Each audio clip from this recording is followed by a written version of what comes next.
Miss হবে না আপনার পছন্দের টিভি শো। দেখুন জি5 অ্যাপে একদম ফ্রি। পুলক আর কাকুলি ওরা খেলছে দক্ষিণ 24 পরগনার হয়ে। 33 ইয়ার্স অফ ম্যারিড লাইফ। দিল্লিতেই জন্ম। আমার জন্ম কলকাতায়। আর 90 দশকের প্রথমে দেখা। 3 বার ছবি রিজেক্ট করেছেন ওরা। আমি আমার মাকে বলেছিলাম সিআর পার্কের ছেলে বিয়ে করব না।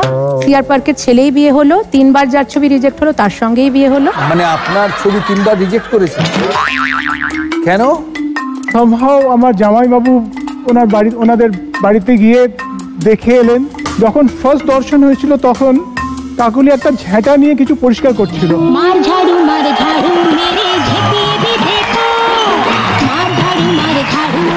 সেই দেখাটা ওদের দুজনের জামাইবাবুরই খুব ভালো লেগেছে। ঝেঁটা নিয়ে পরিষ্কার, পরিষ্কার ছিল।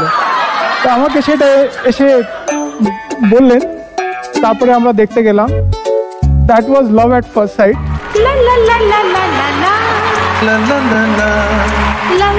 বৈশাখ মাসে দেখা হলো, জ্যৈষ্ঠীতে পরিচয় হলো, পরিণয়ও হলো। তারপরে ধীরে ধীরে দেখলাম যে লোকেরা বললো ম্যাচটা ভালোই, কিন্তু পরে বুঝলাম দাদা এটা অন্য ম্যাচ। MATCH মানে যে ম্যাচটা তুমিও খেলো, এখানে ক্রিকেট না, এটা হাডুডু। হাডুডু? হাডুডু কেন মনে হলো আমার, মানে দুজনে তোর পোল সেপারেট। তো দেখলাম যে মতের মিল তো হচ্ছে না। তো এই করতে করতে 33 বছর কিন্তু কাটিয়ে ফেললাম। মজাটা দেখো, আমি ছোট্ট একটা ঘটনা বলি। উনি টেকনিক্যালি খুব এক্সপার্ট হতে পারেন, কিন্তু সাংসারিক জীবনে একটা ছোট্ট এক্সাম্পল দিচ্ছি। আমার বাড়িতে 4টে লক্ষ্মী পুজো হয় বছরে। তো একটা লক্ষ্মী পুজোর দিন রাত্রি 10টার সময় আমি বললাম তুমি মিষ্টিটা আনলে না। উনি তখন মিষ্টির দোকানে দাঁড়িয়ে আমাকে ফোন করছেন, কোন রঙের মিষ্টি চাই আর কটা, মানে লাড্ডু কোন রঙের আর কটা। আমার তো প্রচন্ড কারেন্ট ছুটলো, লাড্ডুর আবার রং হয় তো জানেন। আমি রেগে বললাম কালো রঙের লাড্ডু আর 100টা। কালো রঙের লাড্ডু আর 100টা। উনি কিন্তু ফোনে আমি শুনছি উনি মিষ্টির দোকানে বলছেন কালা রঙ কা লাড্ডু হ্যাঁ ভাইয়া। আচ্ছা, তো ধীরে ধীরে এরকম চলতে গত বছর আমাদের একটা অন্যরকম ডেভেলপমেন্ট হয়েছে। উনি একটু ডায়াগনোজড হয়েছেন উইথ ফ্যাটি লিভার।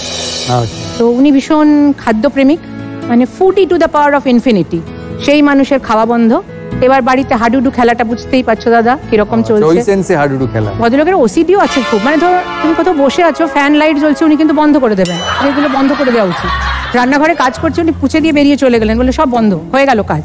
তো এরকম ভাবে তাই বললাম হাডুডু চলছে। কেন বন্ধ করে দেয় কেন? মানে ওরা যেটাকে ওসিডি বলে, আমি সেটাকে পারফেকশন বলি। মানে প্রত্যেকটা কাজ নিখুঁত হতে হবে। ওরা বলে যেমন রান্না করে চলে গেল, একটু কোথাও ময়লা রইলো, আমি সেটাকে একটু পরিষ্কার করে দিলাম। কিংবা কোনো জিনিস রান্নায় একটু কিছু নুন কম কিংবা ভালো, বাড়ির হাজবেন্ড রান্নাঘর পরিষ্কার করছে।